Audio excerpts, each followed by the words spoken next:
Tonight you exist. That sounds obvious, but it almost did not happen. Somewhere in your past not your parents, not your grandparents, but roughly 70,000 years ago the human race came within a breath of total extinction. Not from a war, not from a plague, from a mountain. You are one of the survivors. Every person alive today is descended from a tiny group of humans who made it through something so catastrophic that scientists still argue about whether we should even be here at all. And the strangest part is this: that near extinction did not break us. It made us into something that had never existed before. Here is what actually happened. Around 74,000 years ago, a supervolcano on the island of Sumatra erupted. Its name is Toba, and calling it an eruption is like calling the ocean a puddle. This was the largest volcanic event in the last 2 million years. It did not just erupt, it detonated. It released so much ash and sulfur into the atmosphere that it triggered what scientists call a volcanic winter.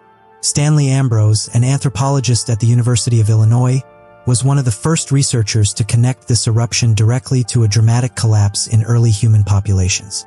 His hypothesis, published in 1998, became one of the most debated ideas in human evolutionary science. The theory is called the Toba Catastrophe hypothesis, and what it suggests about your ancestors is almost impossible to believe. The ash from Toba traveled across the entire globe. In India, archaeologists have found ash layers nearly 6 meters thick. 6 meters. That is ash piled higher than most ceilings, sitting there in the ground for 74,000 years, waiting to tell us what happened. The sulfur dioxide released into the stratosphere cooled the planet by somewhere between 3 and 5 degrees Celsius. That does not sound like much, but for ecosystems already balanced on a knife edge, it was enough to collapse food chains across continents. Forests died, animals died, and the early humans who depended on those forests and those animals had almost nothing left to eat. Your ancestors were already spread thin across Africa. They did not live in cities. They did not have stored food or agriculture or emergency systems. They lived in small nomadic bands, hunting and foraging across landscapes that were now turning cold, dry, and barren. The genetic evidence suggests that the human population crashed. Not gradually, suddenly. Researchers like Marcus Feldman at Stanford and Lynn Jord at the University of Utah have analyzed patterns in modern human DNA and found something extraordinary. There is far less genetic diversity in humans than you would expect for a species our age. We are, genetically speaking, remarkably similar to one another. And one of the reasons for that similarity is that at some point in our past, the population shrank so severely that the full range of human genetic variation was nearly wiped out. The estimates vary. Some geneticists believe the total breeding population of Homo sapiens fell as low as 10,000 individuals. Others suggest it may have dropped closer to 3,000 to 5,000 people. Think about that number. 5,000 people. Across the entire planet. That is roughly the population of a small town. That is fewer people than fit inside most sports stadiums. That is who you come from. And here is where it gets stranger. Because that collapse did not just reduce the number of humans. It changed what kind of humans survived. The bands that made it through the Toba winter were not necessarily the strongest or the largest. They were the most cooperative, the most creative, the ones who figured out that sharing was more powerful than hoarding. Evolutionary pressure does not care about muscles, cares about survival. And surviving a volcanic winter requires something that brute strength alone cannot provide. It requires the ability to coordinate, to communicate, to plan across time. There is a concept in evolutionary biology called a population bottleneck. When a species passes through one, the genetic and behavioral traits of the survivors become the foundation of everything that comes after. Your entire genome traces back through that bottleneck. Your capacity for language, your instinct to form tight social bonds, your ability to imagine a future that does not yet exist.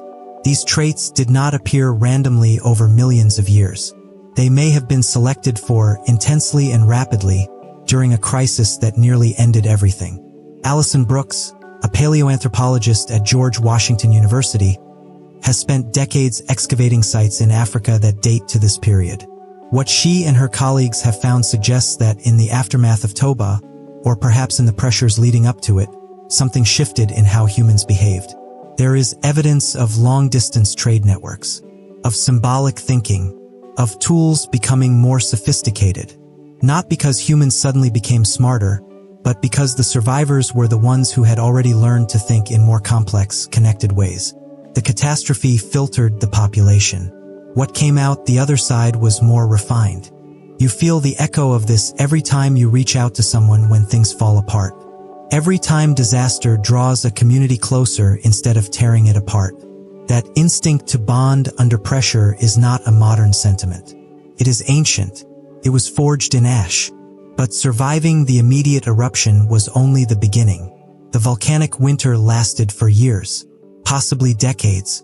The cooling of the planet shifted rainfall patterns, dried up rivers, and turned forests into grassland in some regions and nothing at all in others.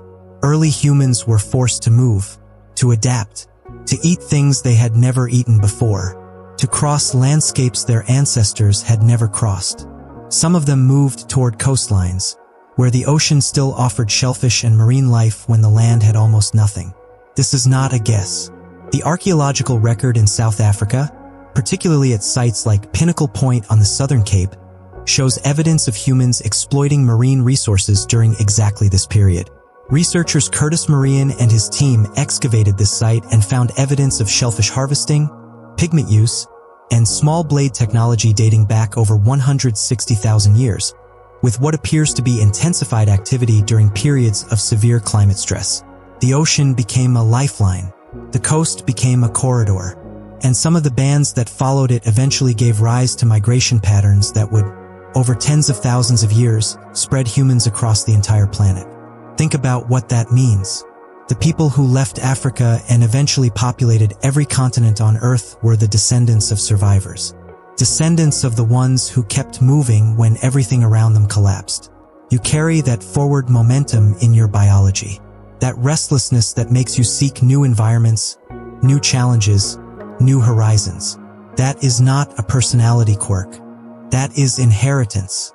The Toba debate has not fully settled.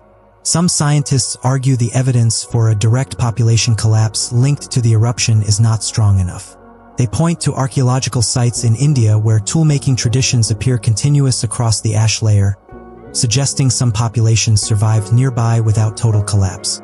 The argument is ongoing. That is how science works. But what is not debated is the genetic bottleneck itself. It happened.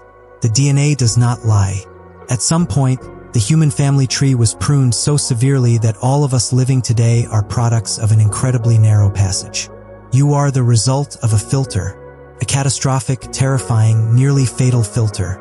And what that filter selected for was not size or aggression. It was the capacity to hold together under pressure, to trust strangers, to share fire, to tell the story of what happened so that the next generation would know. That last part matters more than it might seem, because one of the things that distinguishes the survivors in the archaeological record is the presence of symbolic behavior. Ochre pigment marked on shells and stone. Beads made from tick shells strung together and traded across hundreds of kilometers. These are not tools for hunting. These are tools for identity, for belonging, for saying to another group of humans, we are like you. We can work together. We will not destroy each other. In the aftermath of Toba, when human bands were scattered and desperate and the world had turned cold and gray, the ones who survived were the ones who found each other, who signaled kinship, who built trust across distances that would have been invisible before the catastrophe. You do this today without realizing it. The clothes you wear signal your group. The music you listen to marks your tribe. The phrases you use tell strangers whether you are one of them. All of it traces back to a time when signaling belonging was not a social habit. It was a survival strategy. It was the difference between being welcomed into another band's territory with food to share and being turned away to starve.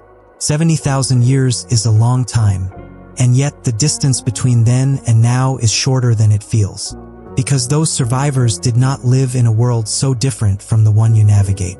They faced resource scarcity and you face economic pressure. They faced environmental collapse and you face climate change.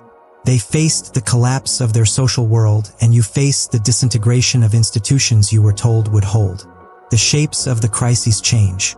The human response to crisis does not. When things get hard, you look for others. You look for signals of trust. You look for someone to share the fire with. That is 70,000 years old. That is older than every religion, every language, every civilization that has ever risen and fallen on this planet. Tonight you exist. And the reason you exist is that someone, somewhere in the ash and cold of a world after a volcanic catastrophe, found another human, reached out, and decided to stay.